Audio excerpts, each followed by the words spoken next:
Qadağa və icazə balansını biz necə tənzimləyək? Birincisi, ana faktoru qadağa qoyan faktor deyil. Deyil. Fiqurdur, qətiyyən deyil. Yəni, problem orada başlayır elə. Uşaq uşağı qorxuzduğu zaman heç vaxt deməz ki, mənim anam sənin ananı döyər.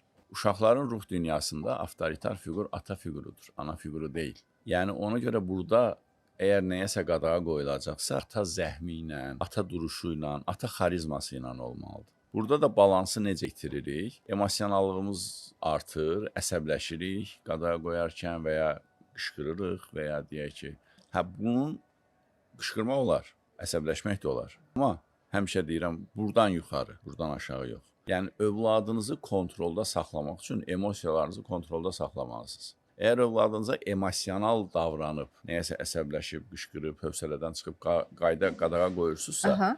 o anda o qadağanı qoymayın. Birincisi gedin, sakitləşin, sonra gəlin nəyəsə qadağa qoyun. Yəni insanoğlu belədir da, nəyəsə emosional qərar verməməlidir. Çünki emosional qərar verdiyiniz bir şeyi yanlış qərar verirsiniz əksər hallarda. Yəni qadağa faktoru ata faktorudur, ana faktora deyil. Yəni bunun üçün atanın bütün gün evdə olmağa da ehtiyac deyil. Yəni atanın adının evdə olmağı önəmlidir. Yenə qayıdırıq bayaqki mövzuya, kişi, münasibət, saydırmaq, dirmək və s. Yəni qadınların bəs deyək ki, ata evdə olmayanda anaların uşağı idarə etmə, deyək ki, davranışı necə olmalıdır? Siyasətlə, qadağa ilə deyil. Siyasətlə. Yenə bayaqki söhbət.